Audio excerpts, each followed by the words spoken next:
ವಾಕ್ಯದಲ್ಲಿ ದೇವರು ಹೇಳ್ತಾ ಇದ್ದಾರೆ, ಎಲ್ಲರ ಮೇಲೂ ದೇವರ ಹಿಡಿತ ಅಧಿಕಾರ ಇದೆ. ಆಗ ನಾವು ಆಶೀರ್ವಾದ ಹೊಂದಬೇಕಾದ್ರೆ ನಮ್ಮನ್ನ ಪೂರ್ತಿಯಾಗಿ ದೇವರಿಗೆ ಸಮರ್ಪಿಸಬೇಕು. ನಾವು ಪೂರ್ತಿಯಾಗಿ ದೇವರ ಮುಂದೆ ನಮ್ಮನ್ನು ಒಪ್ಪಿಸ್ಕೊಡ್ಬೇಕು. ಅವಾಗ ಮಾತ್ರ ನಾವು ಆಶೀರ್ವಾದ ಹೊಂದ್ಕೊಳ್ಳಿಕ್ಕೆ ಸಾಧ್ಯ. ಹಲ್ಲೆಲೂಯಾ. ಏನ್ ಹೇಳ್ತಾರೆ ದೇವರು ನಾವು ನೋಡುವಾಗ, ಸಭೆ ನಮ್ಮ ವೈಯಕ್ತಿಕ ಜೀವನ, ನಮ್ಮ ಮನೆ ನಿರ್ಧಾರ, ನಮ್ಮ ಆಸೆ, ನಮ್ಮ ಶರೀರ, ನಮ್ಮ ಮನಸ್ಸು ಪರಿಪೂರ್ಣವಾಗಿ ಅದು ದೇವರಿಗೆ ಅಧೀನದಲ್ಲಿ ಒಪ್ಪಿಸಲ್ಪಡಬೇಕು. ಎಲ್ಲದರಲ್ಲೂ ಕ್ರಿಸ್ತನು ಮಧ್ಯವಾಗಿರ್ಬೇಕು. ದೇವರ ಹಿಡಿತದಲ್ಲಿ ನಾವಿರಬೇಕು. ಅವಾಗ ನಮ್ಮ ಜೀವನ ಒಂದೊಂದು ದಿನಕ್ಕೆ ಆಶೀರ್ವಾದ ಆಗ್ತಾ ಹೋಗುತ್ತೆ. ಆಮೆನ್. ಹಲ್ಲೆಲೂಯಾ. ಓಕೆ, ನಾವೆಲ್ಲ ದೇವರ ವಾಕ್ಯ ನೋಡೋಣ. ಜ್ಞಾನೋಕ್ತಿಗಳು 19ನೇ ಅಧ್ಯಾಯ 21ನೇ ವಾಕ್ಯವನ್ನ ನಾವು ಓದೋಣ. ಮನುಷ್ಯನ ಮನಸ್ಸಿನಲ್ಲಿ ಅನೇಕ ಸಂಕಲ್ಪಗಳಿವೆ. ಮನುಷ್ಯನ ಮನಸ್ಸಿನಲ್ಲಿ ಅನೇಕ ಸಂಕಲ್ಪಗಳಿವೆ. ಯೆಹೋವನ ಸಂಕಲ್ಪವೇ ಈಡೇರುವುದು. ಯೆಹೋವನ ಸಂಕಲ್ಪವೇ ಈಡೇರುವುದು. ಹಲ್ಲೆಲೂಯಾ. ನಿಮ್ಮ ಮನಸ್ಸಲ್ಲಿ ಬರುವಾಗ ಎಷ್ಟು ಜನ ಬೇರೆ ಬೇರೆ ಏನೇನೋ ಅಂದ್ಕೊಂಡು ಬಂದಿದ್ದಾರೆ, ಕರೆಕ್ಟಾ? ನಿಮ್ಮ ಲೈಫ್ ಬಗ್ಗೆ, ನಿಮ್ಮ ವೈಯಕ್ತಿಕವಾದ ಬದುಕಿನ ಬಗ್ಗೆ, ಮುಂದೆ ನಿಮ್ಮ ಮಕ್ಕಳ ಬಗ್ಗೆ, ನಿಮ್ಮ ಹಣಕಾಸು ಬಗ್ಗೆ ಬೇರೆ ಬೇರೆ ಬೇರೆ ಬೇರೆ ಬೇರೆ ರೀತಿಯಲ್ಲಿ ನೀವು ಚಿಂತೆ ಮಾಡಿ ದೇವರ ಸಮ್ಮುಖಕ್ಕೆ ಬಂದಿರ್ಬೋದು. ಆದ್ರೆ ದೇವರ ವಾಕ್ಯ ಹೇಳ್ತಾ ಇದೆ, ಇನ್ನೂ ಅನೇಕರ ಜೀವನದಲ್ಲಿ ಪರಿಪೂರ್ಣವಾದ ಆಶೀರ್ವಾದ ಯಾಕೆ ಬಂದಿಲ್ಲ, ಸಮಸ್ಯೆಗಳು ಯಾಕೆ ನಿಂತಿಲ್ಲ ಅಂದ್ರೆ, ನಾವು ದೇವರಲ್ಲಿ ಇದೀವಿ, ಸಭೆಗೆ ಬರ್ತಾ ಇದೀವಿ, ಪ್ರಾರ್ಥನೆ ಮಾಡ್ತಾ ಇದೀವಿ, ಆದ್ರೆ ನಮ್ಮ ಚಿತ್ತ ನೆರವೇರ್ಬೇಕಂತ ಕೋರ್ಕೊಳ್ತಾ ಇದೀವಿ ಹೊರತು ದೇವ್ರ ಚಿತ್ತ ನೆರವೇರ್ಬೇಕಂತ ನಾವು ಕೋರ್ಕೊಳ್ತಾ ಇಲ್ಲ. ಹಲ್ಲೆಲೂಯಾ. ಎಷ್ಟು ಜನ ಒಪ್ಕೊಳ್ತೀರಾ? ಹೌದಾ? ನಿಜನಾ? ಇವತ್ತು ನೀವು ಮೆಸೇಜ್ ಕೇಳ್ತಾ ಇರುವಾಗ ಒಂದ್ಸತಿ ಯೋಚನೆ ಮಾಡ್ಕೊಳ್ಳಿ, ನಿಮ್ ಮನಸ್ಸಲ್ಲಿ ಏನೇ ಆಲೋಚನೆ ಇದ್ರು ಅದನ್ನ ನೆರವೇರಿಸೋ ಶಕ್ತಿ ದೇವರು ಮಾತ್ರ ಇದೆ. ಅದರಿಂದ ನಾವು ಫಸ್ಟ್ ಏನ್ ಮಾಡಬೇಕು, ನಾನು ನನ್ನ ಬಗ್ಗೆ ಆಲೋಚನೆಗಳನ್ನು ಮಾಡಿ ನಿರ್ಧಾರ ಮಾಡಿಕೊಂಡು ನಾನು ದೇವರ ಹತ್ರ ಬರಬಾರದು, ನಾನು ಖಾಲಿಯಾಗಿ ದೇವರ ಸಮ್ಮುಖಕ್ಕೆ ಬರಬೇಕು. ಹಲ್ಲೆಲೂಯಾ. ಒಂದು ಹಳೆ ಒಡಂಬಡಿಕೆಯಲ್ಲಿ ನಾವು ನೋಡುವಾಗ ಪ್ರವಾದಿ ಯೆಶಾಯನ ಬಳಿಗೆ ಪ್ರವಾದನೆ ಮಂಡಲದಲ್ಲಿದ್ದಂತಹ ಒಂದು ಪ್ರವಾದಿ ಸತ್ತೋದ ಮೇಲೆ ಆತನ ಹೆಂಡತಿಯಾದ ವಿಧವೆ ಅಲ್ಲಿ ಬರ್ತಾಳೆ. ಆಕೆ ಹೇಳ್ತಾಳೆ, ನಿನ್ ಜೊತೆಲೇ ಸೇವೆ ಮಾಡ್ತಾ ಇದ್ದ ನನ್ನ ಗಂಡನ ಏನಾಗಿದ್ದಾನೆ, ಸತ್ತೋಗಿದ್ದಾನೆ. ಸಾಯಕ್ ಮುಂಚೆ ಏನ್ ಮಾಡಿದ್ದಾನೆ, ಸಾಲ ಮಾಡಿ ಸತ್ತಿದ್ದಾನೆ. ಈಗ ಸಾಲ ಕೊಟ್ಟರು ನನ್ನ ಮಕ್ಕಳನ್ನ ಒತ್ತೆ ಇಟ್ಕೊಳ್ಳೋದಕ್ಕೆ ಬಂದಿದ್ದಾರೆ, ನಾನು ಏನ್ ಮಾಡ್ಬೇಕಂತ ಕೇಳ್ಕೊಳ್ಳುವಾಗ ಅವಾಗ ದೇವ್ರ ವಾಕ್ಯ ಅಲ್ಲಿ ಹೇಳುತ್ತೆ, ಆ ಎಲಿಷನ ಪ್ರವಾದಿ ಹೇಳ್ತಾರೆ, ನೀನು ಅಮ್ಮ ನಿನ್ನ ಹತ್ರ ಏನಿದೆ, ಸ್ವಲ್ಪ ಎಣ್ಣೆ ಇದೆ ಸ್ವಾಮಿ, ಸರಿ ನಿನ್ ಮನೆಗೆ ಹೋಗಿ ಕೆಲಸ ಮಾಡು, ಎಲ್ಲ ಪಾತ್ರೆಗಳನ್ನ ಕೂಡಿಸ್ಕೊ, ಅದ್ರೊಳಗೆ ಎಣ್ಣೆ ಹಾಕುವಾಗ ಎಣ್ಣೆ ಏನಾಗ್ತಾ ಹೋಗುತ್ತೆ, ಉಕ್ಕುತ್ತಾ ಹೋಗುತ್ತೆ. ಉಕ್ಕುವಾಗ ಏನಾಗುತ್ತೆ, ಆ ಎಣ್ಣೆ ಉಕ್ತಾ ಹೋಗ್ತಾ ಎಲ್ಲ ಪಾತ್ರೆಗಳು ತುಂಬಿ ಅದರಿಂದ ಬರುವ ಹಣದ ಆದಾಯದಿಂದ ಎಣ್ಣೆನ ಮಾರಿ ನೀವೇನ್ ಮಾಡಬಹುದು, ಸಾಲನ್ನ ತೀರಿಸ್ಕೋಬಹುದು. ಆದ್ರೆ ಬೈಬಲ್ ಹೇಳುತ್ತೆ, ಆಯ್ಮ ಖಾಲಿ ಪಾತ್ರೆ ತಂದ, ತುಂಬಿರೋ ಪಾತ್ರೆ ತಂದ.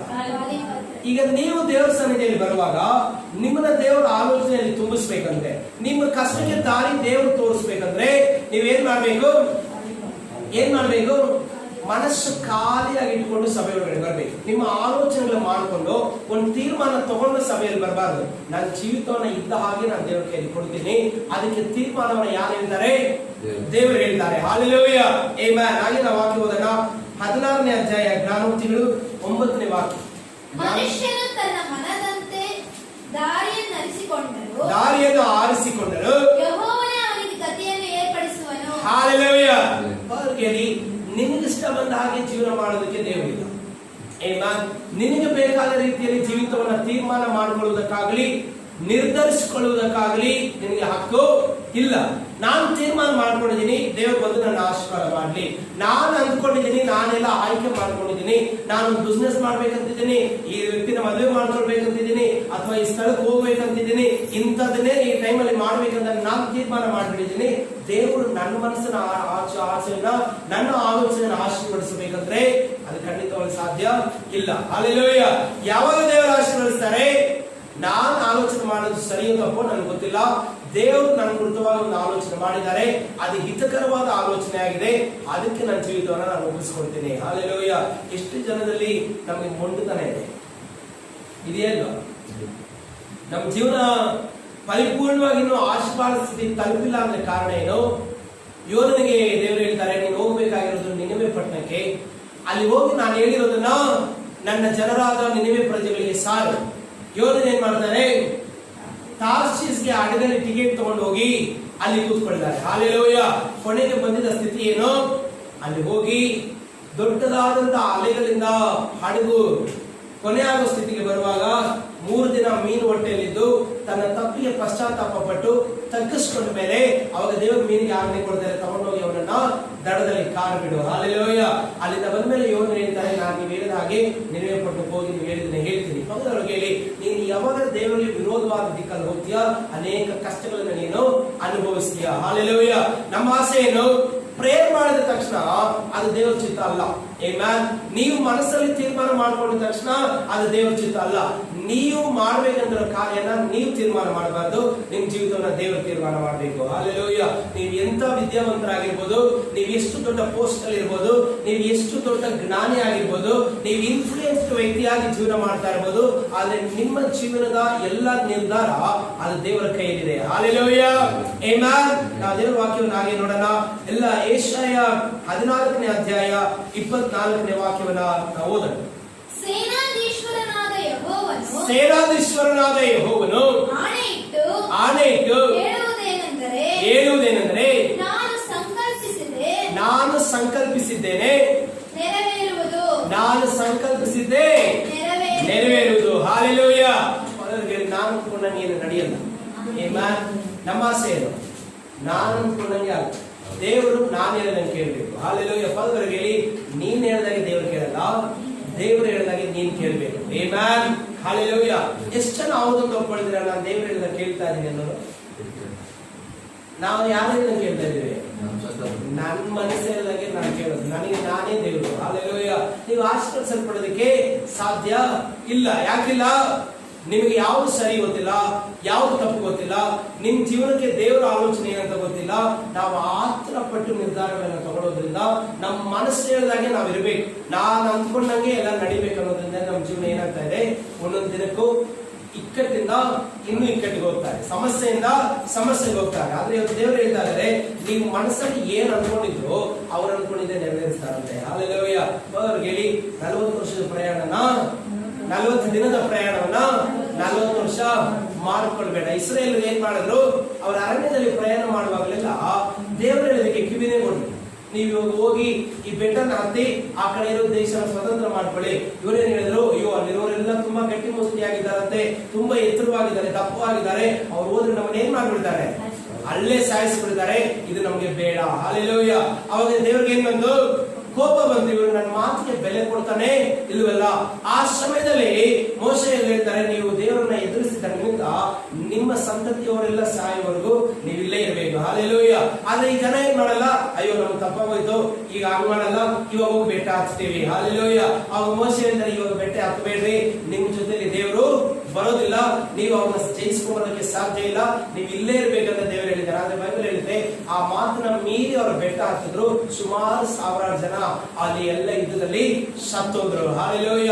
ಇವತ್ತು ನೀವೊಂದು ವೇಳೆ ನಿಮ್ ಜೀವನದಲ್ಲಿ ಕಷ್ಟಗಳಲ್ಲಿ ಹಾದು ಹೋಗ್ತಾ ಇದ್ರೆ, ನಿಮ್ ಜೀವನದಲ್ಲಿ ಪದೇ ಪದೇ ಪದೇ ಅನೇಕ ಹೋರಾಟಗಳು ನಿಮ್ ಜೀವನದಲ್ಲಿ ಬರ್ತಾ ಇದೆ ಕಾರಣ, ನೀವು ಒಳ್ಳೆ ವಿಶ್ವಾಸಿ ಒಪ್ಕೋಬಹುದು. ನೀವು ಸಭೆಗೆ ಬರ್ತೀರಾ, ನೀವು ವಾಕ್ಯ ಕೇಳ್ತೀರಾ, ನೀವು ಕಾಣಿಕೆ ಕೊಡ್ತೀರಾ, ನೀವು ಬೇರೆಯವ್ರಿಗೋಸ್ಕರ ಪ್ರಾರ್ಥನೆ ಮಾಡ್ತೀರಾ, ನೀವು ಅನೇಕ ಅದ್ಭುತಗಳನ್ನ ಜೀವನದಲ್ಲಿ ಕಂಡಿದ್ದೀರಾ.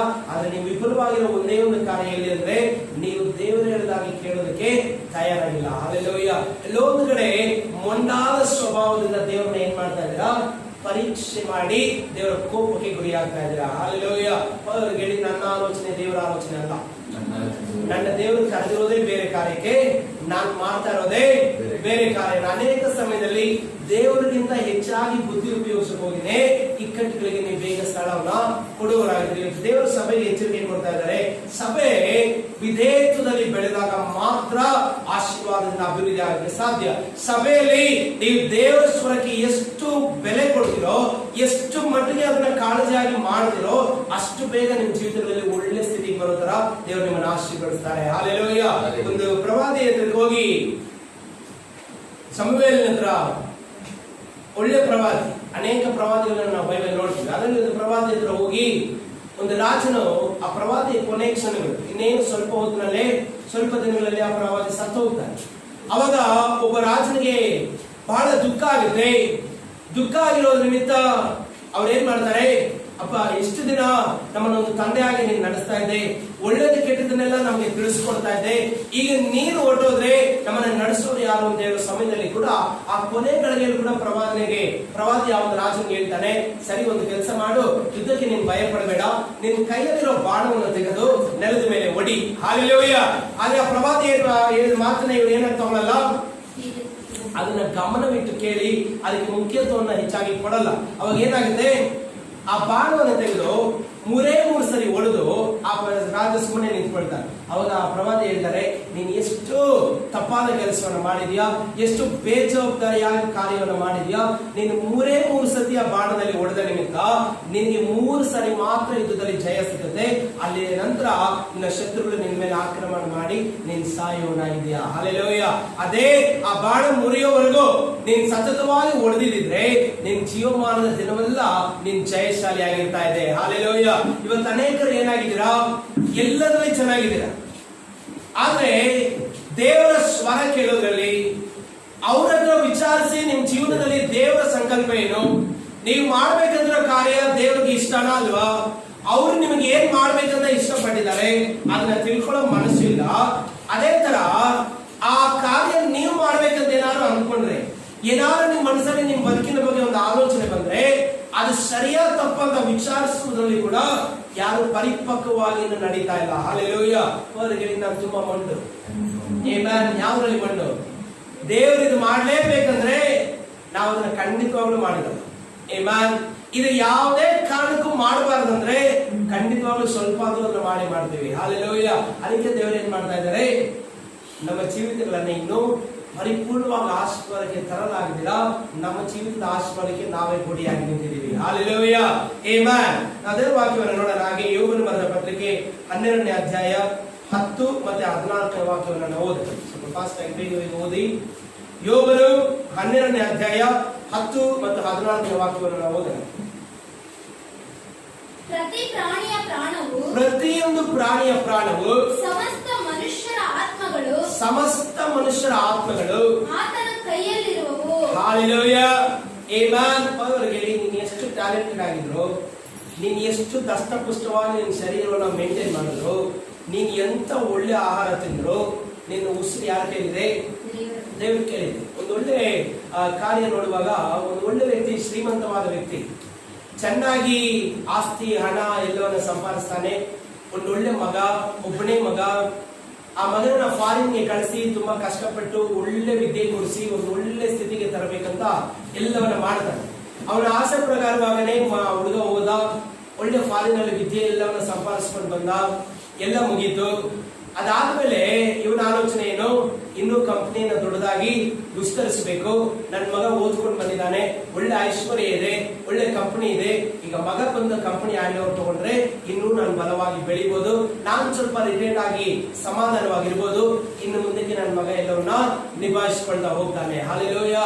ಅಲ್ಲಿಂದ ಬಂದ ಮೇಲೆ ಆ ವ್ಯಕ್ತಿನೂ ಖುಷಿಯಾಗಿ ಬಂದ, ಇನ್ನೇನು ಅಧಿಕಾರ ತಗೊಳ್ಬೇಕನ್ನುವಾಗ ಒಂದು ಚಿಕ್ಕದಾದ ನೋವು ಅಂತೇಳಿ ಹಾಸ್ಪಿಟಲ್ ಒಳ್ಳೆ ಹೋಗಿ ತೋರಿಸುವಾಗ ಬೇಜಾನ್ ಕೋಟ್ಯಾಂತರ ಆಸ್ತಿ ಇದೆ, ಆದ್ರೆ ಉಸಿರು ಯಾರು ಹೇಳಿದೆ, ದೇವರು ಹೇಳಿದೆ. ಹಲ್ಲೆಲೂಯಾ. ಅಲ್ಲಿ ಹೋಗಿ ಹಾಸ್ಪಿಟಲ್ ಚೆಕ್ ಮಾಡುವಾಗ ಅಲ್ಲಿ ಹೇಳ್ತಾರೆ, ಓ ನಿಮ್ಮ ಮಗನಿಗೆ 4th ಸ್ಟೇಜ್ ಕ್ಯಾನ್ಸರ್ ಆಗಿದೆ, ಈಗ ನಾವೇನು ಮಾಡಕ್ಕಾಗದಿರೋ ಪರಿಸ್ಥಿತಿನಲ್ಲಿ ಇದೀವಿ. ಹಲ್ಲೆಲೂಯಾ. ತಂದೆಗೆ ಮಗನ ಪ್ರೀತಿ ಇರುತ್ತಾ ಇಲ್ವಾ? ಮನಸ್ಸೇನಾಗಿರುತ್ತೆ, ಚೂರಾಗಿ, ಅಯ್ಯೋ ನಾನು ನನ್ನ ಮಗನಿಗೆ ಒಳ್ಳೆ ಭವಿಷ್ಯದ ಕನಸನ್ನ ಕಂಡಿದ್ದೆ, ಬರೋ ವರ್ಷದಲ್ಲಿ ಒಂದು ಒಳ್ಳೆ ಮದುವೆ ಮಾಡಿ ಅವನು ಎಲ್ಲವನ್ನ ಹ್ಯಾಂಡ್ ಓವರ್ ಕೊಟ್ಟು ಅವನು ಒಂದು ಒಳ್ಳೆ ಸ್ಥಿತಿಯಲ್ಲಿ ನೋಡ್ಬೇಕಂತ ನಾನಿದ್ದೆ, ಆದ್ರೆ ಈ ಕಾಯಿಲೆಯಿಂದ ನನ್ನ ಮಗನ ವರ್ಷ ಅಲ್ಲ ಕೆಲವೇ ತಿಂಗಳಲ್ಲಿ ನಾನು ಕಳ್ಕೊಳ್ಳೋ ತರ ಇದ್ದೀನಿ. ಹಲ್ಲೆಲೂಯಾ. ಅವಾಗ ನಮಗೆ ಅರ್ಥ ಆಗ್ಬೇಕಾಗಿರೋ ಒಂದು ಸತ್ಯ ಏನು, ನಾವು ಎಷ್ಟು ಒಂದು ವ್ಯಕ್ತಿನ ಪ್ರೀತಿ ಮಾಡಿದ್ರು, ಎಷ್ಟು ಹಣ ನಮ್ಮ ಕೈಲಿದ್ರು, ಉಸಿರನ್ನ ಉಳಿಸಕ್ಕಾಗೋದು ದೇವರ ಕೈಲಿ ಮಾತ್ರ. ಹಲ್ಲೆಲೂಯಾ. ಎಲ್ಲ ವಿಚಾರವನ್ನ ಗಮನವಿಟ್ಟು ಕೇಳಿ. ನಿಮ್ಮ ಜೀವನದ ಉಸಿರನ್ನ ಕೊಟ್ಟರು ದೇವರೇ, ಆ ಉಸಿರಿರೋ ದಿನಕ್ಕೆ ಒಂದು ಯೋಜನೆಯನ್ನು ಕೂಡ ಹಾಕೊಂಡಿದ್ದಾರೆ. ಹಲ್ಲೆಲೂಯಾ. ನಿಮ್ಮನ್ನ ಇದಕ್ಕೆ ಕರೆದಿದ್ದೀನಿ, ನೀವು ಇಂಥ ಸ್ಥಾನದಲ್ಲೇ ಹೋಗ್ಬೇಕು, ನೀವು ನನಗೋಸ್ಕರ ಇಂಥದನ್ನೇ ಮಾಡಬೇಕು, ಇಂಥ ಕಾರ್ಯದಲ್ಲೇ ನಿಮ್ ಜೀವನ ಉಪಯೋಗವಾಗಿ ಅಂತ್ಯವಾಗಬೇಕಂತ ದೇವರು ತೀರ್ಮಾನ ಮಾಡಿದ್ದಾರೆ. ಅದಕ್ಕೆ ನಾವು ಕಿವಿ ಕೊಡುವಾಗ ನಮ್ಮ ಜೀವಿತವನ್ನು ನಾವು ಸಾರ್ಥಕವಾಗಿ ಕಳಿತೀವಿ. ಅದನ್ನ ವಿರೋಧಿಸಿ ನಾವು ಜೀವನ ಮಾಡುವಾಗ ನಾವು ಹುಟ್ಟಿದ ಯಾವ ರೀತಿಯ ಕಾರ್ಯದಲ್ಲಿಯೂ ದೇವರಿಗೆ ನಾವು ತೃಪ್ತಿ ಕೊಡದೆ ನಾವು ನೋಯಿಸಿ ಜೀವಿಸುವವರಾಗಿದ್ದೇವೆ. ಹಲ್ಲೆಲೂಯಾ.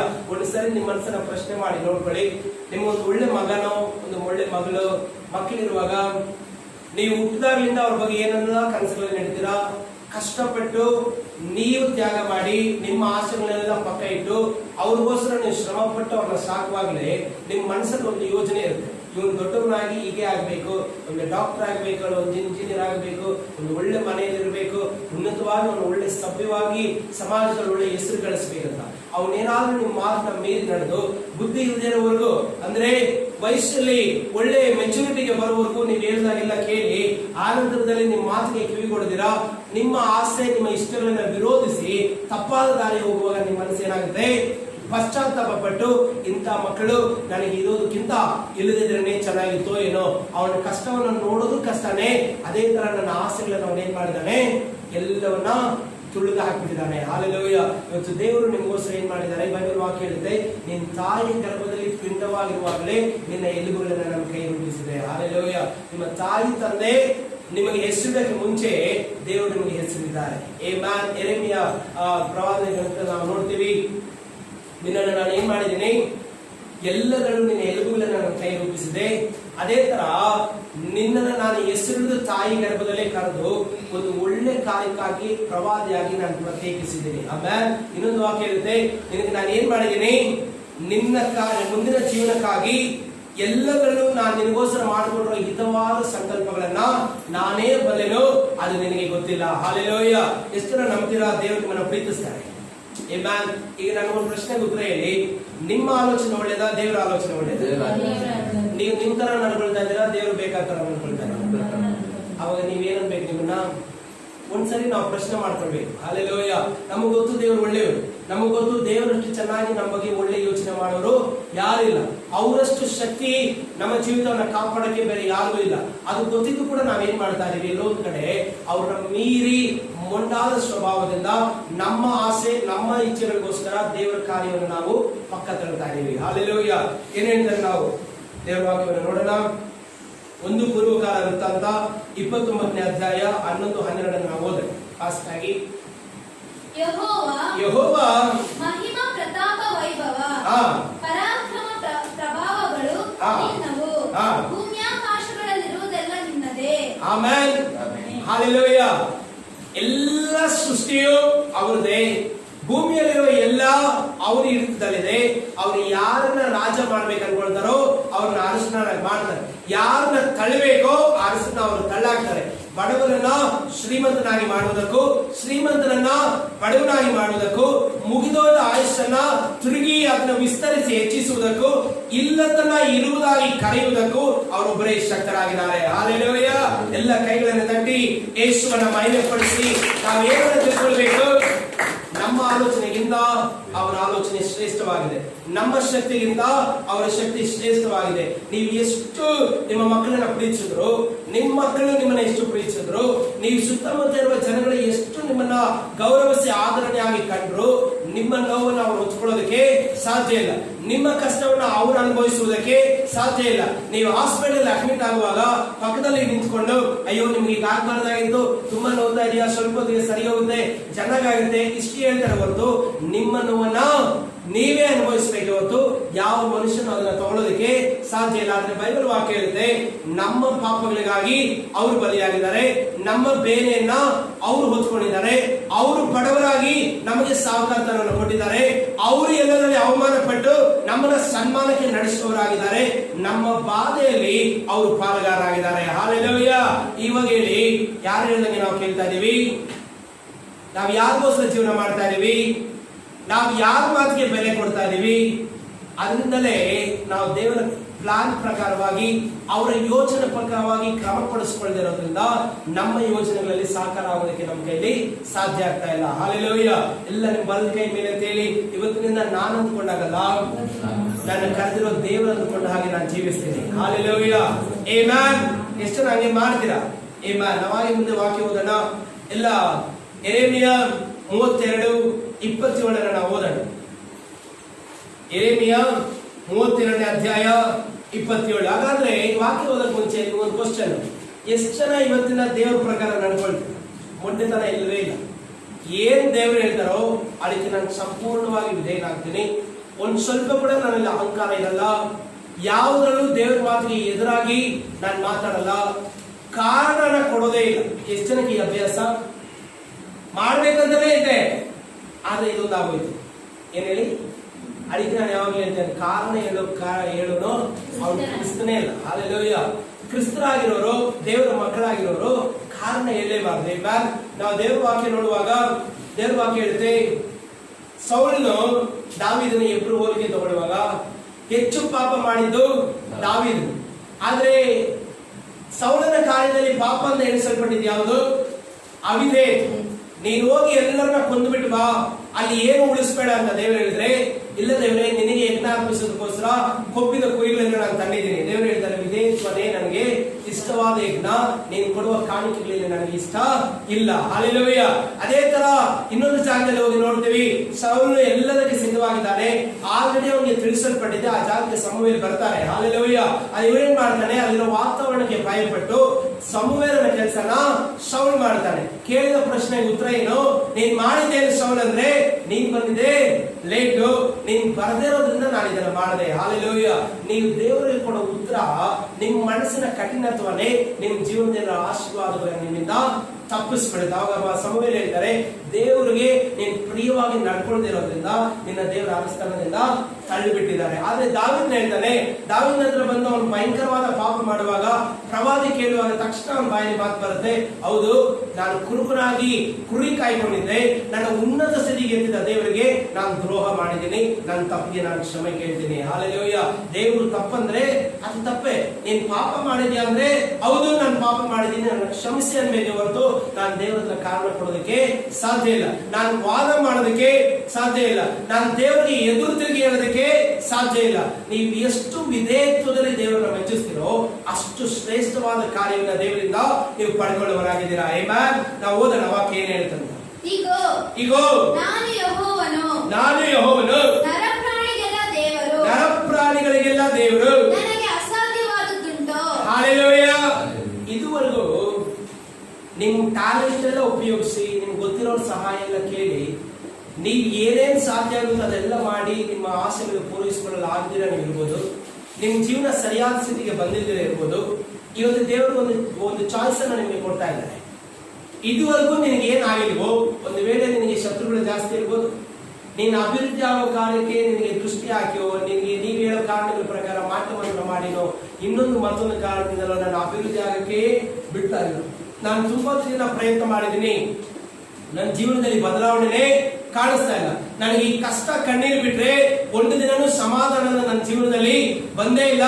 ಹಾಗಾದ್ರೆ ಇಲ್ಲಿಗೆ ಇನ್ನೇನು ಆಗಲಿಕ್ಕೆ ಸಾಧ್ಯ ಇಲ್ವಾ ಅಂತ ನೀವು ಕೇಳೋದಾದ್ರೆ ದೇವರು ಹೇಳ್ತಾ ಇದ್ದಾರೆ, ನೀನ್ ಅಂದ್ಕೊಂಡಾಗೆ ಜೀವನ ಮಾಡೋದನ್ನ ನಿಲ್ಲಿಸಿ, ನೀನು ಕಾರಣ ಹೇಳೋದನ್ನ ನಿಲ್ಲಿಸಿ, ಪರಿಪೂರ್ಣವಾದ ವಿಧೇಯತ್ವದಿಂದ ಇವತ್ತಿಂದಾನೇ ನಾನು ದೇವರಿಗೆ ಪರಿಪೂರ್ಣವಾಗಿ ಸರೆಂಡರ್ ಆಗ್ತೀನಿ, ದೇವರ ಚಿತ್ತಕ್ಕೆ ನನ್ನ ಸಮರ್ಪಿಸಿಕೊಳ್ತೀನಿ, ಯಾವುದರಲ್ಲಿಯೂ ನಾನು ಎಡಕ್ಕಾಗ್ಲಿ ಬಲಕ್ಕಾಗ್ಲಿ ಹೋಗುದಿರಾ, ದೇವರನ್ನೇ ನಾನು ಹಿಂಬಾಲಿಸ್ತೀನಿ ಅಂತ ನೀವು ಸಿದ್ಧ ಆಗಿರೋದಾದ್ರೆ ಇವತ್ತು ದೇವರು ಹೇಳ್ತಾರೆ, ಎಲ್ಲವನ್ನ ಮೀರಿ ಇದುವರೆಗೂ ಒಂದು ವೇಳೆ ನೀವು ಪಾಪ ಮಾಡಿರ್ಬೋದು, ದೇವರನ್ನ ಕೋಪ ತರಿಸುವ ಕೆಲಸಗಳನ್ನ ಮಾಡಿರ್ಬೋದು, ಏನಾದ್ರು ಕೊಟ್ಟಿರೋ ಅವಕಾಶಗಳನ್ನ ಕಳ್ಕೊಂಡಿರ್ಬೋದು, ಎಲ್ಲವನ್ನ ಮೀರಿ ದೇವರಿಗೆ ಒಂದು ಅದ್ಭುತವನ್ನು ಮಾಡೋದಕ್ಕೆ ಸಿದ್ಧವಾಗಿದ್ದಾರೆ. ಹಲ್ಲೆಲೂಯಾ.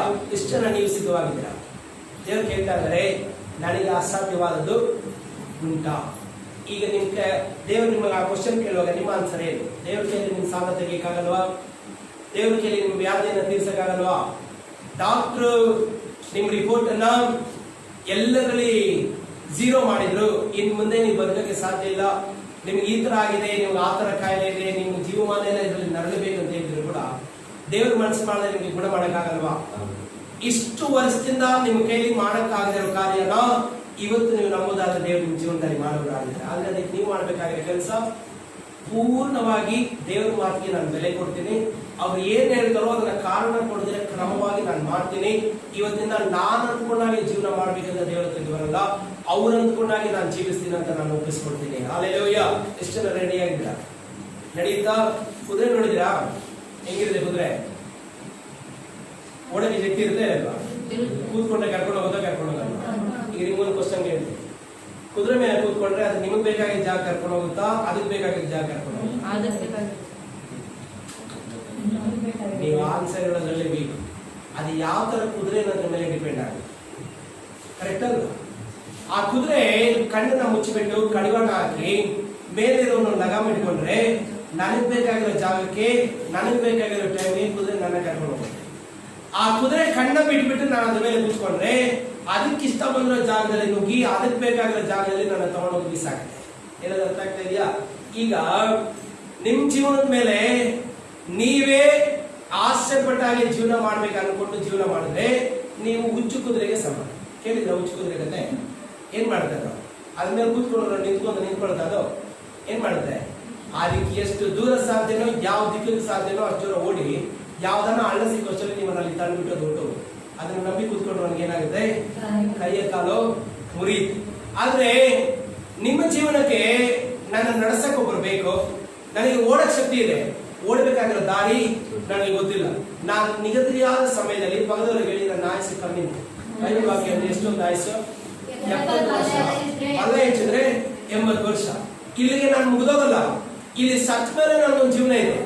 ಅಷ್ಟು ಪೀರಿಯಡ್ ಅಲ್ಲಿ ನನಗೆ ನೇಮಿಸಿರೋ ಕೆಲಸನ ಕರೆಕ್ಟ್ ಆಗಿ ಮಾಡಿ ಇಲ್ಲೂ ದೇವರ ಹತ್ರ ನಾನು ಎಲ್ಲದರಲ್ಲಿ ಒಳ್ಳೆ ಸಾಕ್ಷಿಯಾಗಿದ್ದು ಇಲ್ಲಿಂದ ಸೀದಾ ಹೋಗಿ ನಾನು ಎಲ್ಲಿ ಸೇರ್ಬೇಕು?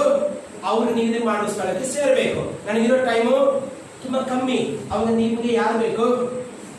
ಒಳ್ಳೆ ಸವಾರಿ ಮಾಡುವ ಯಜಮಾನ ನಿಮ್ಗೆ ಬೇಕು. ಇವತ್ತು ನಿಮ್ಗೆ ಏನ್ ಮಾಡ್ಕೊಳ್ಳೋಕೆ ರೆಡಿ ಇರ್ಬೇಕಂದ್ರೆ ನಿಮ್ಗೆ ಯಾವ್ದು ಕಣ್ಣು? ನಿಮ್ಮ ಮನಸ್ಸು. ನಿಮ್ಮ ಮನಸ್ಸಲ್ಲಿ ಬರೋ ಆಲೋಚನೆಗಳನ್ನ ಕಟ್ಟಿ, ನಿಮ್ಮ ಆಸೆಗಳನ್ನ ಕಟ್ಟಿ, ನಿಮಗೆ ಬೇಕಾದಾಗ ಇನ್ಮೇಲೆ ಜೀವನ ಮಾಡೋದನ್ನ ನಿಲ್ಲಿಸಿ ಕಣ್ಣಿಗೆ ಏನ್ ಹಾಕೋಬೇಕು? ಯಾಕೆ ಹಾಕ್ಬೇಕಂತ ನೀವೇ ದೇವರು ನಿಮಗೆ ಸ್ವತಂತ್ರ ಕೊಟ್ಟಿದ್ದಾರೆ. ಎಲ್ಲೂ ದೇವರು ನಿಮಗೆ ಸ್ವತಂತ್ರಕ್ಕೆ ಧಕ್ಕೆ ಮಾಡಿಲ್ಲ. ನಿಮಗೆ ಚೆನ್ನಾಗಿ ಅರ್ಥ ಆಗಿ ನನಗಿಂತ ನನ್ನ ಬಗ್ಗೆ ದೇವರು ಒಳ್ಳೆ ಆಲೋಚನೆ ಇಟ್ಕೊಂಡಿದ್ದಾರೆ, ನಾನು ಆಲೋಚನೆ ಮಾಡೋಕ್ಕಿಂತ ದೇವರು ನನ್ನ ಬಗ್ಗೆ ಆಲೋಚನೆ ಮಾಡೋದು ಒಳ್ಳೇದಾಗಿದೆ ಅನ್ಕೊಂಡು ಕಣ್ಣಿಗೆ ಏನ್ ಹಾಕೋಬೇಕು? ಇನ್ಮೇಲೆ ಕಡಿವಾಣವನ್ನು ಹಾಕಿ ಲಗಾಮ್ ಯಾಕೆ ಕೊಡ್ಬೇಕು? ಅಪ್ಪ ನನ್ನ ಇಷ್ಟನಾಗಿ ಬೇಡ, ನನಗೆ ಯಾವ್ದು ಒಳ್ಳೇದು ಯಾವ್ದು ಕೆಟ್ಟದ್ದು ಗೊತ್ತಿಲ್ಲ, ನಾನು ಹುಚ್ಚುಚ್ಚಾಗಿ ಓಡಿ ನನ್ನ ಜೀವನ ವ್ಯರ್ಥ ಮಾಡ್ಕೊಳ್ಳೋದ್ ಬದಲು ನನ್ನ ಜೀವಿತದ ಆಳ್ವಿಕೆ ನಿನ್ನ ಕೈಲಿರಲಿ.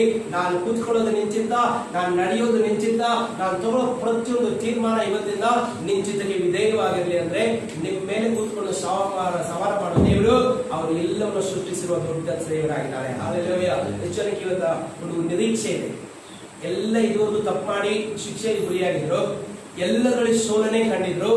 ಇವತ್ತು ನಿಮ್ಮ ಕಣ್ಣನ್ನ ಮುಚ್ಚಿ, ನಿಮ್ಮ ಮನಸ್ಸನ್ನ ಮುಚ್ಚಿ, ನಿಮ್ಮ ಆಶೆಗಳನ್ನ ಮುಚ್ಚಿ ಇವತ್ತಿಂದ ನಾನಲ್ಲ, ನನ್ನಲ್ಲಿ ಕ್ರಿಸ್ತನ ಜೀವಿಸಲಿ ಅಂತ ಸಂಪೂರ್ಣವಾಗಿ ನಿಮ್ಮನ್ನ ದೇವರ ಚಿತ್ತಕ್ಕೆ ಒಪ್ಪಿಸಿಕೊಟ್ರೆ ಇದುವರೆಗೂ ನೀವು ಕಳ್ಕೊಂಡ್ರು ಎಲ್ಲವನ್ನ 2 ಪಟ್ಟಾಗಿ ದೇವರು ತಿರುಗಿಸಿಕೊಡ್ತಾರೆ. ಹಾಲೆಲೂಯಾ. ನಂಬಿಕೆ ಇರೋರು ಮಾತ್ರ ಕೈಗಳನ್ನು ತಟ್ಟಿ ಕೊನೆಯದಾಗಿ ವಾಕ್ಯ ನೋಡಿ ಎಲ್ಲ ಪ್ರೇಯರ್ ಮಾಡೋಣ. ದೇವರು ಇಷ್ಟೆಲ್ಲ ಅವಕಾಶ ನಮಗೆ ಕೊಟ್ಟಿರುವಾಗ ನಾವು ಮಾಡ್ಬೇಕಾಗಿರೋ ಕಾರ್ಯ ಏನು, ಅದರಿಂದ ನಮಗೆ ಸಿಕ್ಕೋ ಪ್ರತಿಫಲ ಏನಂತ ನಾವು ನೋಡೋಣ. 1 ಪೇತ್ರ 5:6-7. ದೇವರ ತ್ರಾಣವುಳ್ಳ ಹಸ್ತದ ಕೆಳಗೆ, ದೇವರ ತ್ರಾಣವುಳ್ಳ ಹಸ್ತದ ಕೆಳಗೆ ನಿಮ್ಮನ್ನು ತಗ್ಗಿಸಿಕೊಳ್ಳಿರಿ. ಆತನು ತಕ್ಕ ಕಾಲದಲ್ಲಿ ನಿಮ್ಮನ್ನು ಮೇಲಕ್ಕೆ ತರುವನು. ಹಾಲೆಲೂಯಾ. ಈಗ ಯಾವ್ದಾನ ಒಂದು ವ್ಯಕ್ತಿ ತಗ್ಗಿಸ್ಕೋಬೇಕಾದ್ರೆ ಏನಂತ ಗೊತ್ತಿರ್ಬೇಕು? ಈಗ ಯಾವ್ದಾನ ಒಂದು ಆಫೀಸ್ಗೆ ಹೋಗ್ತೀರಾ, ಅಲ್ಲಿ ವೈಟ್ ಡ್ರೆಸ್ ಹಾಕೊಂಡು ಒಂದು ಪ್ಯೂನ್ ಇದ್ದಿರ್ತಾನೆ. ಆ ಪ್ಯೂನ್ಗೆ ಹೋಗಿ ನಮಸ್ಕಾರ ಮಾಡಿ ಸರ್, ನಮಸ್ಕಾರ ಸರ್, ನೀವು ಯಾಗಿಂದ ಕೇಳ್ತೀವಿ ಅಂತ ಹೇಳ್ತೀರಾ. ಅದೇ ಒಳಗಡೆ ಹೋಗಿ ಒಂದು ದೊಡ್ಡ ಚೇಂಬರ್ ಅಲ್ಲಿ ಬೋರ್ಡ್ ಹಾಕಿರುತ್ತೆ, ಇವರು ದೊಡ್ಡ ಪೋಸ್ಟ್ ಅಲ್ಲಿ ಇರೋ ಅಧಿಕಾರಿ ಅಂತ. ಅಲ್ಲಿ ಹೋಗಿ ಯಾವ ತರ ಮಾಡ್ಕೊಳ್ತೀರಾ?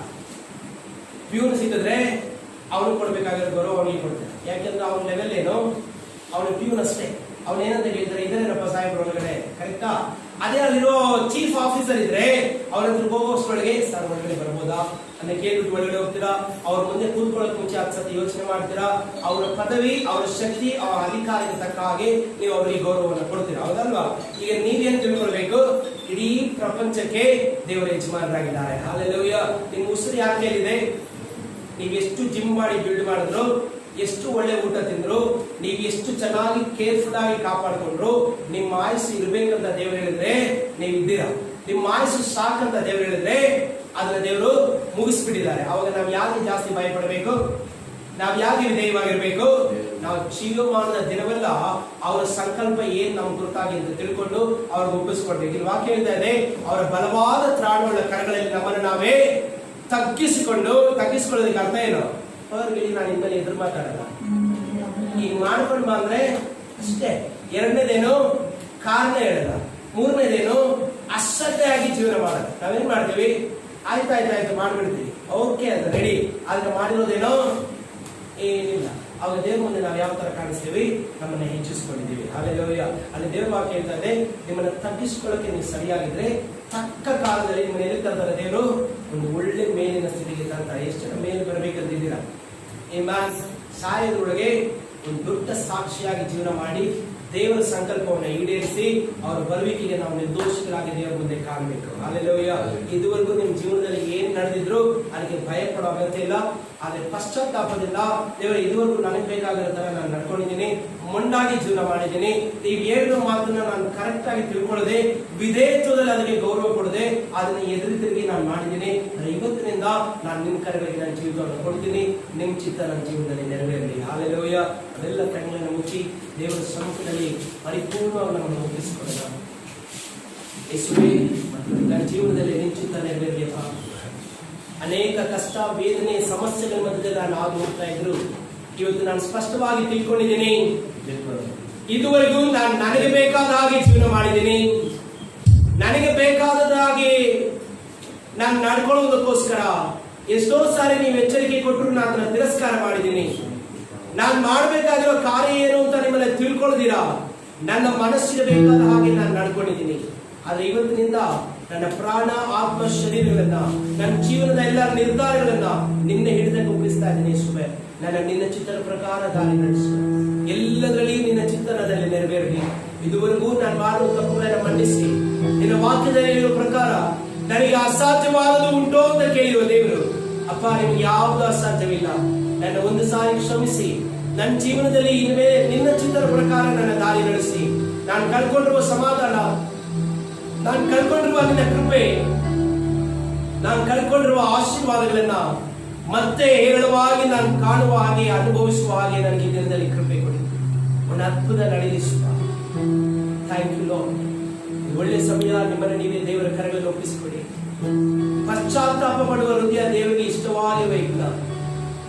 ತಪ್ಪನ್ನು ಒಪ್ಪಿಕೊಂಡು ನಾನು ದೇವರಿಗಾಗಿ ಇನ್ಮೇಲೆ ಜೀವಿಸ್ತೀನಿ, ಅವರ ಸಂಕಲ್ಪನೆ ನನಗೆ ಇಷ್ಟವಾಗಿರುತ್ತೆ ಇನ್ಮೇಲೆ ಅನ್ನೋದಾದ್ರೆ ಖಂಡಿತ ದೇವರು ನಿಮ್ಮ ಮೇಲೆ ಪ್ರಿಯವಾಗಿದ್ದಾರೆ. ಅವರು ನಿಮ್ಮ ಜೀವನದಲ್ಲಿ ದೊಡ್ಡ ಆಸೆ, ಉನ್ನತವಾದ ಸಂಕಲ್ಪ, ಶ್ರೇಷ್ಠವಾದ ಆಲೋಚನೆಗಳನ್ನ ಮಾಡಿಟ್ಕೊಂಡಿದ್ದಾರೆ. ಅವರು ಉನ್ನತ ಸ್ಥಿತಿಗೆ ನಿಮ್ಮನ್ನು ತರುವವರಾಗಿದ್ದಾರೆ. ನಾವೆಲ್ಲ ದೇವರ ಸನ್ನಿಧಿಯಲ್ಲಿ ತಗ್ಗಿಸಿಕೊಳ್ಳೋಣ. ಅಪ್ಪ, ನಾನು ನಿಮ್ಮ ಮುಂದೆ ಏನಿಲ್ಲ ಸ್ವಾಮಿ, ನೀವು ಎಲ್ಲವನ್ನ ಸೃಷ್ಟಿಸಿರುವ ದೊಡ್ಡವರಾದ ದೇವರು. ಅಪ್ಪ, ನಾನು ನಿಮ್ಮ ಮುಂದೆ ತಗ್ಗಿಸಿಕೊಳ್ತೀನಿ. ಇನ್ ಮುಂದೆ ನಾನು ಎದುರು ತಿರುಗಿ ಮಾತಾಡಲ್ಲ. ನನ್ನ ಮನಸ್ಸಿಗೆ ಬೇಕಾದ ಹಾಗೆ ನಿನ್ನ ಆಜ್ಞೆಗಳನ್ನ ತಳ್ಳಿ ನಾನು ಜೀವಿಸಲ್ಲ. ಮೈ ಮರೆತು ಅಹಂಕಾರಕ್ಕೆ ನಾನು ಸ್ಥಳ ಕೊಡಲ್ಲ. ನಿಮ್ಮ ಸಂಕಲ್ಪ ಶ್ರೇಷ್ಠವಾಗಿದೆ ಅಂತ ನನ್ನ ನಡೆ ನುಡಿಯಲ್ಲಿ ತಗ್ಗಿಸಿಕೊಳ್ಳುವ ಮುಖಾಂತರ ನಿಮಗೆ ಪ್ರಿಯವಾಗಿ ನಾನು ಕಾಣ್ತೀನಿ. ನನಗೊಂದು ಒಳ್ಳೆ ಕಾರ್ಯವನ್ನು ಮಾಡಿಸು. Thank you lord. Thank you. Thank you holy spirit. Thank you Jesus. Thank you Jesus. Thank you Jesus. ಮಹಾಪರಿಶುದ್ಧನಾದ ಕೃಪೆಯಿಂದ ಒಳ್ಳೆ ದೇವರೇ, ನಿನ್ನ ಕರಗಳಲ್ಲಿರುವ ಪ್ರತಿಯೊಬ್ಬರನ್ನು ಒಪ್ಪಿಸಿಕೊಡ್ತೀವಿ ರಾಜ.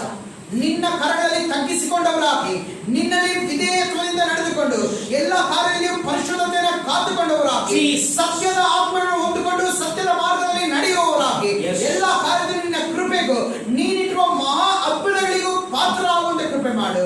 ಅಪ್ಪ, ನಾವು ಸ್ವಾಮಿ ನಮ್ಮ ಎಲ್ಲ ಜೀವಿತದ ಭಾಗಗಳಿಗೆ, ನಮ್ಮ ಹೃದಯಗಳಿಗೆ ಕಡಿವಾಣವನ್ನು ಹಾಕೊಂಡು ನಿನ್ನ ಮಾರ್ಗಗಳಲ್ಲಿ ನಡೆದು ನೀನು ನಮಗೆ ಯಜಮಾನನಾಗಿದ್ದು ನಾವು ಸೇರಬೇಕಾದ ಮಾರ್ಗಗಳಪ್ಪ ಗುರಿಗೆ ನಮ್ಮನ್ನು ಸೇರಿಸುವಂತೆ ನೀತ ನಮ್ಮನ್ನು ಆಶೀರ್ವದಿಸು ನಾವು ಪ್ರಾರ್ಥಿಸ್ತೇವೆ. ಅಪ್ಪ, ಒಬ್ಬೊಬ್ಬರನ್ನ ಬಲಪಡಿಸು ಸ್ವಾಮಿ. ಎಲ್ಲ ಕೊರತೆಗಳನ್ನು ನೀಗಿಸಿ ನಿನ್ನ ಅದ್ಭುತಗಳಿಂದಲೂ ಅತಿಶಯಗಳಿಂದಲೂ ಒಬ್ಬೊಬ್ಬರನ್ನ ತುಂಬಿಸು.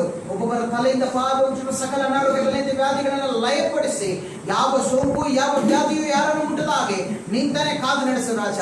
ಅಪ್ಪ, ನಾವು ಮಕ್ಕಳನ್ನು ನೋಡುವಾಗ ನೀನು ಅಂತರಂಗವನ್ನು ಅರಿತಿರುವ ದೇವರು. ಇಂದಿನ ವಾಕ್ಯದ ಪ್ರಕಾರ ನಿನ್ನಲ್ಲಿ ವಿಧೇಯವಾಗಿ ಒಪ್ಪಿಸಿಕೊಳ್ಳುವ ಮಕ್ಕಳ ಮೇಲೆ ನಿಂತಾನೆ ಆಲೋಚನೆಗಳನ್ನು ದಯಪಾಲಿಸಿ ಅವರ ಜೀವಿತದ ಮುಂದಿನ ಕಾರ್ಯಗಳನ್ನು ನೀನು ಪ್ರಕಟಿಸಿ ಆಶೀರ್ವದಿಸುವಂತೆ ಪ್ರಾರ್ಥಿಸ್ತೇನೆ ಸ್ವಾಮಿ. ಎಲ್ಲ ಕಾರ್ಯದಲ್ಲಿ ಜೊತೆಯಾಗಿದ್ದು ನಡೆಸು ರಾಜ.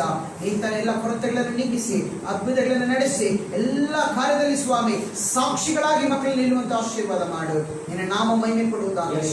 ಎಲ್ಲ ಕಾರ್ಯದಲ್ಲಿಯೂ ಘನ ಸ್ತುತಿ ಮಾನ ಮಹಿಮೆ ನಿಮ್ಮೊಬ್ಬರಿಗೆ ಸಲ್ಲಿಸ್ತೇವೆ. ಯೇಸುವಿನ ನಾಮದಲ್ಲಿ ತಂದೆ. Amen. Amen. Amen. Hallelujah. Hallelujah. ಎಷ್ಟು ಜನಕ್ಕೆ ದೇವರು ಒಂದು ಒಳ್ಳೆ ಕಾರ್ಯ ಇಟ್ಟಿದ್ದಾರೆ. ಆಮೆನ್. ಅದಕ್ಕೆ ಕೀ ಏನು? ನಿಮ್ಮ ವಿಧೇಯತ್ವ, ದೇವರ ಚಿತ್ತಕ್ಕೆ ನಿಮ್ಮ ಜೀವಿತವನ್ನು ಒಪ್ಪಿಸಿಕೊಳ್ಳೋದ್ರಿಂದ ಒಂದು ಒಳ್ಳೆ ಸ್ಥಿತಿಗೆ ದೇವರು ನಿಮ್ಮನ್ನು ತರುವವರಾಗಿದ್ದಾರೆ. ಹಾಲೆಲೂಯಾ.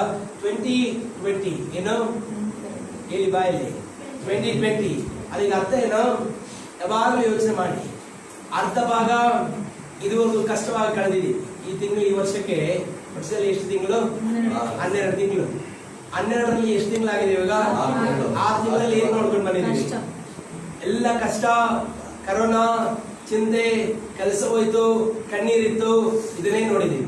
ಆದ್ರೆ ಇವತ್ತು ನಾವು ದೇವರಲ್ಲಿ ಒಪ್ಪಿಸಿಕೊಟ್ಟಿರೋದ್ರಿಂದ ಇನ್ಮೇಲೆ ನಾವು ಅಂದ್ಕೊಂಡಾಗಲ್ಲ, ಅವ್ರು ಅಂದ್ಕೊಂಡಾಗಿ ಜೀವಿಸ್ತಾ ಅನ್ನೋದ್ರಿಂದ ಅದನ್ನೆಲ್ಲ ಕಳ್ಕೊಂಡಿರೋದನ್ನ 2 ಪಟ್ಟಾಗಿ 6 ತಿಂಗಳಲ್ಲಿ ದೇವರು ನಮಗೆ ಕೊಡೋರಾಗಿದ್ದಾರೆ. ಹಾಲೆಲೂಯಾ. ಎಲ್ಲ ದೇವರ ವಾಕ್ಯ ಹೇಳುತ್ತೆ, ನೀನು ಎಷ್ಟು ಅವಮಾನವನ್ನ ಪಡೆದಿದೆಯೋ ಅದಕ್ಕೆ 2ರಷ್ಟು ಮಾನವನ್ನ ನಿನಗೆ ನಾನು ಕೊಡ್ತೀನಿ. ಹಾಲೆಲೂಯಾ. 50-50 ಸ್ವಲ್ಪ ಉಪ್ಪು, ಸ್ವಲ್ಪ ಸಿಹಿ, ಕರೆಕ್ಟ್ ತಾನೆ? ಅದೇ ಬಿಸ್ಕೆಟ್ ತಿಂದಿರ್ತಾನೆ ಎಲ್ಲ. ಇವಾಗ ಇಷ್ಟೊತ್ತು ನೋಡ್ರೋದೇನು? 6 ತಿಂಗಳು ಉಪ್ಪೆ, ಏನಿಲ್ಲ, ಎಲ್ಲ ಟೆನ್ಷನ್. ಆದ್ರೆ ಇವತ್ತು ದೇವರು ಹೇಳ್ತಾರೆ, ಇಷ್ಟು ದಿನ ಗಾಡಿ ಓಡಿಸಿದ್ದು ನೀವು, ಇನ್ಮೇಲೆ ನಿಮ್ಮನ್ನ ಓಡಿಸೋದು, ಇನ್ಮೇಲೆ ನಿಮ್ಮನ್ನ ಎಲ್ಲದಲ್ಲಿ ನಡೆಸೋದು, ಅದ್ರ ನಿಮಿತ್ತ ಮುಂದೆ 6 ತಿಂಗಳು ಏನಾಗಿರುತ್ತೆ? ಸಿಹಿ ಆಗಿರುತ್ತೆ. ಎಲ್ಲ ಕೈಗಳಿಂದ ತಟ್ಟಿ